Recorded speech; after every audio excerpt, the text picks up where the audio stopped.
नमस्कार दोस्तों, आप सभी का स्वागत है स्टडी कैपिटल पे। तो यहाँ पर आज हम लोग CUET इकोनॉमिक्स एंट्रेंस एग्जामिनेशन से रिलेटेड काफ़ी इंपॉर्टेंट पॉइंट्स को डिस्कस करेंगे, जो आपके एग्ज़ाम के लिए बहुत महत्वपूर्ण और इम्पॉर्टेंट होने वाला है। तो आप लोग ये वीडियो लास्ट तक देखिएगा। चैनल को नहीं सब्सक्राइब किया हो तो सब्सक्राइब कर लीजिएगा, बेल आइकन प्रेस करना नहीं भूलिएगा। अगर आप हमारे टॉपर्स बैच को ज्वाइन करना चाहते हैं तो दिए गए नंबर पर कॉन्टैक्ट कर लीजिए। यहाँ पर याद रखिएगा, आपको live lecture, recorded lecture, marathon session और जो है आपको टॉपिक वाइज टेस्ट सीरीज़, साथ साथ आपको जो है हमारे द्वारा लगातार जो है डाउट क्लियरिंग सेशन भी प्रोवाइड किया जाता है। और याद रखिएगा कि आपको लास्ट टाइम एग्ज़ाम में जैसे पेपर आता है, सेम पैटर्न पे आपको टेस्ट सीरीज़ दी जाएगी, 10 टेस्ट सीरीज़ आपको प्रोवाइड की जाएगी। और साथ ही साथ आपको मैराथन सेशन भी करवाया जाएगा। और आपको स्पेशल सेशन जो है मैथमेटिक्स एंड स्टैट्स का गेट क्वालिफाइड टीचर से करवाया जाएगा। तो जल्द से जल्द हमारे टॉपर्स बैच को ज्वाइन करिए। और हमारे यहाँ पर जो है याद रखिएगा कि पिछला जो सिलेक्शन रेट था वो 100% सिलेक्शन के साथ हम लोग यहाँ पर आगे बढ़े हैं। तो जो है आप लोग जल्द से जल्द ज्वाइन करिए। चलिए स्टार्ट करते हैं पहले क्वेश्चन से। Which of the following statement is inconsistent with the sage law. Says law जो, अब अगर हम बात करें JBC की, तो JBC एक ऐसे इकोनॉमिस्ट थे आपके, क्लासिकल इकोनॉमिस्ट थे। हमने इसके पहले भी बात किया था। इन्होंने बेसिकली बात किया था, ओके, इन्होंने बेसिकली आपकी किस पे बात की थी, फ्लेक्सिबिलिटी ऑफ, अगर हम बात करें फ्लेक्सिबिलिटी ऑफ वेज की, ठीक है, किसकी, वेज, प्राइस एंड इंटरेस्ट की, ठीक है। इंटरेस्ट, वेज एंड प्राइस के फ्लेक्सिबिलिटी की बात करते हैं आपके क्लासिकल इकोनॉमिस्ट से। और क्या बोलते हैं, supply creates its own demand, यानी सप्लाई खुद की डिमांड ही क्रिएट करती है, ठीक है, ओके। तो अब यहाँ पर ऑप्शन देख लेते हैं क्या क्या करेक्ट है आपका। तो क्या यहाँ पर economy has a flexible wage and prices, yes, ये फीचर है आपके सेज लॉ का, ठीक है। सेज लॉ में ये चीज़ कहा गया है कि इकोनॉमी में जो वेज एंड प्राइस होगी वो क्या होगी, फ्लेक्सिबल होगी, नॉट रिजिड, क्लियर। नेक्स्ट है हमारा, the economy level of investment solely depend upon the income. क्या आपका इन्वेस्टमेंट जो है वो डायरेक्टली डिपेंड करेगा आपके इनकम पे, पर ऐसा तो नहीं था। पर अगर बात करें, economy will produce full employment output of level of output, यानी इकोनॉमी जो है प्रोड्यूस करेगी full employment level of output को। तो फुल एम्प्लॉयमेंट का जो है कंडीशन इन्होंने बोला था, लेजर फेयर भी बोला था, ठीक है। ये सब पॉइंट याद रखिएगा, फुल एम्प्लॉयमेंट, लेजर फेयर, ठीक है, यानी there is no intervention of the government, सरकार की कोई भी इंटरवेंशन नहीं होगी, ठीक है। तो ये सारे फीचर्स थे आपके सेज लॉ के। पर ऐसा कोई फीचर नहीं कहा गया था जिसमें कि economy level of investment only जो डिपेंड करेगी आपके इनकम लेवल पे, क्लियर। तो यहाँ पर जो ऑप्शन नंबर बी है वो करेक्ट होगा। नेक्स्ट हमारा है marginal propensity to consume, okay. तो अगर हम बात करेंगे आपके propensity to consume and propensity to save, ठीक है, कितने प्रोपोर्शन से हम सेव कर रहे हैं, ग्रिप अपने इनकम का कितना प्रोपोर्शन जो है कंज्यूम कर रहे हैं, अगर उसकी बात करें तो आपके यहाँ पर अगर हम प्रोपेंसिटी टू कंज्यूम की बात करते हैं तो क्या होता है, प्रोपेंसिटी टू कंज्यूम की बात करें तो प्रोपेंसिटी टू कंज्यूम में दो चीज़ें आती हैं आपकी, एक एवरेज प्रोपेंसिटी टू कंज्यूम, एक आपकी आती है marginal propensity to consume. Average propensity to consume का जो फॉर्मूला होता है C/Y, मार्जिनल प्रोपेंसिटी तक का जो फॉर्मूला होता है डेल्टा C/डेल्टा Y, ठीक है, ओके। यानी यहाँ पर क्या हम कर रहे हैं, यहाँ पर एवरेज निकाल रहे हैं कि हम अपने इनकम का कितना जो है कंजप्शन कर रहे हैं, और यहाँ पर कि इनकम के चेंज होने की वजह से हमारे कंजम्पशन में कितना बदलाव आया है, दैट इज़ आपका marginal propensity to consume, clear. ये आपके मार्जिनल प्रोपेंसिटी टू कंज्यूम में आएगा। अगर हम बात करें प्रोपेंसिटी टू सेव की, कि कितने प्रोपेंसिटी से हम सेव कर रहे हैं चीज़ों को, मतलब मनी को, ठीक है, प्रोपेंसिटी टू सेव। तो प्रोपेंसिटी टू सेव में बेसिकली हमारा दो प्रोपेंसिटी आता है, एक आपका आता है एवरेज प्रोपेंसिटी टू सेव, एक आपका आता है marginal propensity to save. Average propensity to save जो होता है वो S/Y होता है, मार्जिनल जो होता है डेल्टा C/डेल्टा Y होता है, क्लियर। तो डेल्टा S/डेल्टा Y, नॉट C/Y, ठीक है। तो ये आपका है। अगर यहाँ पर एक आपको फॉर्मूला बताएं जो कि काफ़ी इंपॉर्टेंट एग्जाम में इस पे बेस जो है ज़रूर क्वेश्चन पूछा जाता है, APS plus APC equals to 1 होता है, और MPS plus MPC equals to आपके ये भी 1 होता है। तो ये दोनों जो है फॉर्मूला याद करिएगा। कैसे डिराइव होता है इसको समझ लेते हैं।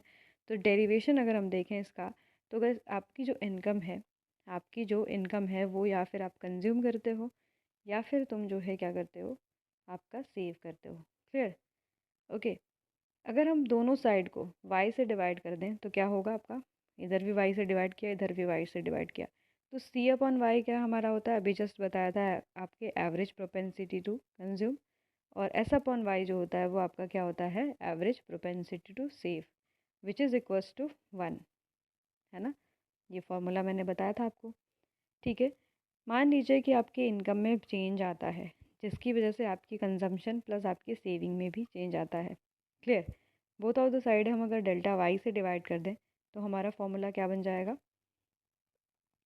तो यहाँ पर हमारा फॉर्मूला बनेगा 1, ये हो जाएगा डेल्टा C/y हमारा मार्जिनल प्रोपेंसिटी टू कंज्यूम होगा, और ये हमारा जो होगा मार्जिनल प्रोपेंसिटी टू सेव होगा। क्लियर? तो ये आपके दो जो है इंपॉर्टेंट आइडेंटिटीज़ वहाँ पर डिराइव हुए, आप इसको याद करिएगा, एग्ज़ाम के लिए इम्पॉर्टेंट है। तो यहाँ पर मार्जिनल प्रोपेंसिटी टू कंज्यूम का बोला है, तो यहाँ पर क्या होगा, increase in consumption due to increase in 1 unit of income, यानी आपके इनकम के चेंज होने की वजह से कंजम्पशन में क्या चेंज आया है, that is what your marginal propensity to consume.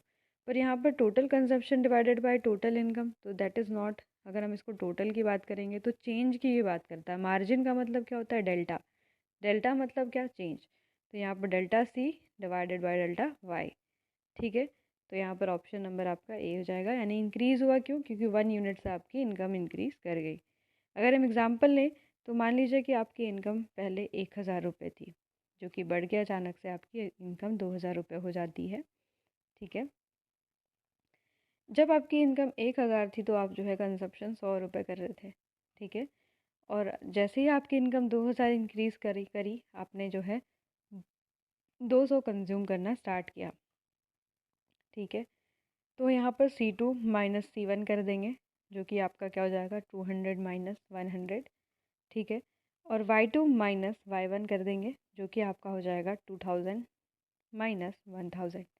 अब इसको तुम डिवाइड कर दो तो कितना आ जाएगा, 100 डिवाइडेड बाई 1000। ठीक है। ओके। तो 1/10 आपका आंसर आ जाएगा, इसको आप लोग पॉइंट में भी कर सकते हैं। ठीक है। तो ये जो है बताएगा आपके चेंज को। नेक्स्ट हमारा क्वेश्चन है, explaining the level of unemployment Keynes emphasise on. अगर हम बात करें किन्स की, तो बेसिकली किन्स किस पे फोकस करते हैं, आपके aggregate demand side, and this अगर आपकी किन्स है तो इन्होंने बात किया है डिमांड साइड इकोनॉमी की। ठीक है। ओके। अब बात करेंगे कि जो किन्स थे डिमांड साइड इकोनॉमिस्ट थे, इन्होंने बात की aggregate demand and aggregate supply की, जहाँ पर हमारा क्या होता है, इफेक्टिव डिमांड बनता है। ठीक है। हमारा क्या होता है, इफेक्टिव डिमांड बनता है ये इस पॉइंट पे। और जो आपका एग्रीगेट डिमांड होता है वो किसके बराबर होता है, C+I के बराबर होता है, और एग्रीगेट सप्लाई जो होती है वो C+S के बराबर होती है। क्लियर? जहाँ पर हमारा consumption plus investment equals to आपके कंजम्पशन प्लस सेविंग के बराबर होगा, C कैंसिल आउट होगा, यानी हमारा S इक्वल्स टू I के बराबर होगा। वहाँ पर हमारा क्या होगा, आपका इफ़ेक्टिव डिमांड होगी। ठीक है। ये चीज़ याद रखिएगा। अगर हम बात करें कि इन्फ्लेशनरी, अगर एक्सपेक्टेशन की बात करें, अगर इन्फ्लेशनरी गैप की, तो जहाँ पर डिमांड ज़्यादा होगी एज़ कम्पेयर टू आपके सप्लाई, अगर हम डिमांड ज़्यादा होगी एज़ कम्पेयर टू आपके supply, that is inflationary gap. ठीक है। इन्फ्लेशनरी गैप कहेंगे। अगर हम इसको कर्व में देखें तो ये आपका एग्रीगेट सप्लाई है, this one is your aggregate demand. ठीक है। ये एग्रीगेट सप्लाई है, यहाँ पर तुम्हारी इफ़ेक्टिव डिमांड क्रिएट हो रही है। ठीक है। क्योंकि तुम्हारे एग्रीगेट डिमांड में चेंज आया। एग्रीगेट डिमांड कैसे बढ़ी, क्योंकि एग्रीगेट डिमांड आपको पता है consumption plus investment plus government expenditure plus net export से मिल के बना होता है। क्लियर? तो क्योंकि यहाँ पर मान लो कि तुम C+I पे थे, फिर यहाँ पर जब तुमने देखा कि AD डैश हुआ, तो यहाँ पर तुम्हारा क्या हो गया, इस वाले कर्व पे तुम्हारा C+I+G, यानी गवर्नमेंट ने एक्सपेंडिचर बढ़ा दिया। जब सरकार एक्सपेंडिचर बढ़ा देगी तो उसकी वजह से लोगों के पास क्या होगा, इनकम ज़्यादा होगा। जब इनकम ज़्यादा होगा तो क्या होगा, लोग डिमांड ज़्यादा करेंगे। जब डिमांड ज़्यादा करेंगे तो ऑब्वियस सी बात है आपके प्राइस, जनरल प्राइस लेवल में राइज़ होने के लिए दिखेगा। तो आप देख रहे हैं ये जो राइज़ दिख रहा है ना, ये जो आपके यहाँ पर इस पॉइंट पर दिख रहा होगा, तो ये हमारा क्या है, इन्फ्लेशनरी गैप है। क्लियर। तो explain the level of unemployment किसने एम्फसाइज किसने किया है, आपके एग्रीगेट डिमांड पे किया है। नेक्स्ट हमारा क्वेश्चन है assume the consumption function equals to, यहाँ पर आपकी कंजम्पशन फंक्शन दिया है, if the income is 1000 then consumption क्या हो जाएगा। तो यहाँ पर C equals to 50 plus 8y दिया हुआ है, y की वैल्यू आपको गिवन है 1000। क्लियर, आपको यहाँ पर पुट करनी है। ठीक है, अब अगर हम कंपेयर करें, थोड़ा सा इस पर डिस्कशन कर लेते हैं, a प्लस बी वाई। यहाँ पर a जो है आपका विच इज़ योर इंटरसेप्ट, ये आपका क्या है 50, a की वैल्यू 50 है, यानी ये आपका क्या है ऑटोनॉमस कंजप्शन। ठीक है, ये आपका ऑटोनॉमस कंजम्पशन है। ऑटोनॉमस जो कंजम्पशन होता है वो आपके डिस्पोजेबल इनकम पे डिपेंड नहीं करता है। डिस्पोजेबल इनकम वो इनकम होती है जब उसमें से टैक्स हम माइनस कर देते हैं। तो ऑटोनॉमस कंजप्शन वो कंजप्शन होता है जब आपकी इनकम कुछ भी नहीं होगी फिर भी आप कंज्यूम करोगे, चाहे आप किसी से पैसे कर ले के जो है कंज्यूम करो, चाहे आप जो है अपने सेविंग से करो, तो that is your autonomous consumption. यहाँ पर जो आपका सी है वो किस पे डिपेंड कर रहा है, वाई पे, यानी सी क्या है आपका डिपेंडेंट वेरिएबल और Y is your independent variable. 1.8 क्या है आपका intercept, that is your not intercept, that is slope, slope बता रहा है। इसी को हम लोग बोलते हैं मार्जिनल प्रोपेंसिटी टू कंज्यूम, जो कि हमने अभी देखा था, क्या बोलते हैं इसका formula, delta C upon delta Y. ठीक है, ये हमारा फॉर्मूला होता है। ठीक, तो अब हम, ये तो मैंने कुछ जनरल चीज़ें डिस्कस कर ली। ये इक्वेशन दिया किसके द्वारा गया है, C equals to A plus B Y, जो कि किसने दिया था, आपके किन्स का इक्वेशन है ये, शॉर्ट रन जो है कंजम्पशन फंक्शन का। तो शॉर्ट रन कंजम्पशन फंक्शन में बेसिकली कहते क्या थे किन्स, कि शॉर्ट रन में जो होता है हमारा ऑटोनॉमस जो है कंजप्शन होता है, इसमें हम देखते हैं average propensity to consume is greater than marginal propensity to consume होती है। और इन्होंने साइकोलॉजिकल लॉ ऑफ कंजप्शन दिया था कि जब कंज्यूमर की इनकम बढ़ती है तो कंजम्पशन भी बढ़ता है। ठीक है, पर जितना आपका इनकम बढ़ा, मान लीजिए कि आपका इनकम 100 से 1000 हो गया, आप जो है कंजप्शन 10 यूनिट से 20 यूनिट्स ही करोगे, नॉट 20 यूनिट्स, 150 यूनिट्स आप करोगे, 15 यूनिट। तो जितना तेज़ी से इनकम बढ़ता है उतना तेज़ी से आपका कंजम्पशन नहीं बढ़ता है। That is what psychological law of consumption which is given by Keynes. Clear, question पे आते हैं। यहाँ पर 50 प्लस 0.8 इंटू 1000 कर दीजिए। ठीक है, क्या हो जाएगा आपका 50 प्लस 800। ठीक है, जब 50 प्लस 800 करेंगे तो आपका क्या आ जाएगा कंजप्शन, जो कि आपका हो जाएगा C equals to 850। D answer correct है। ठीक है, नेक्स्ट हमारा है simple Keynesian model of consumption function. यहाँ पर किसका कंजप्शन फंक्शन होता है, तो याद रखिएगा कि किन्स के जो कंजप्शन फंक्शन का अगर मॉडल की बात करें तो ये बोलता है कि आपके एब्सोलूट इनकम पे डिपेंड करती है, जो आपका कंजप्शन होता है वो एब्सोलूट इनकम पे डिपेंड करता है। ठीक है, एब्सोलूट इनकम वो इनकम यानी डिस्पोजेबल इनकम, यानी हम पर्सनल इनकम में से अगर हम डायरेक्ट टैक्सेस को माइनस कर दें, डायरेक्ट टैक्स को माइनस कर दे, that is your what your disposable income. ठीक है, तो किन्स बोलता था कि कंजम्पशन जो हमारी है वो हमारे डिस्पोजेबल इनकम पे डिपेंड करती है, यानी एब्सोलूट इनकम पे डिपेंड करती है कि हमने अर्न कितना किया। ठीक है, तो इन्होंने क्या इक्वेशन दिया था, C equals to A plus B Y. ठीक है, याद रखिएगा। और ये बोलते थे कि शॉर्ट रन में हम कुछ ऑटोनॉमस कंजप्शन भी करते हैं, पर इसको डिस्कार्ड कर दिया था अगर हम केन्स के शॉर्ट रन, क्योंकि केन्स का जो थ्योरी है वो शॉर्ट रन के लिए है बेसिकली।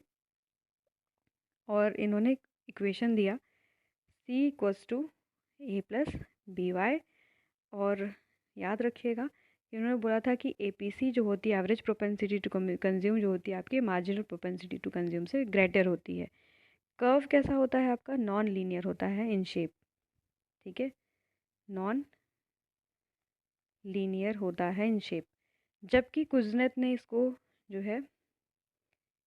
है डिस्कार्ड कर दिया था कि लॉन्ग रन में फिर क्या होगा, तो लॉन्ग रन में हमारा कर्व जो होगा C equals to B Y हो जाएगा।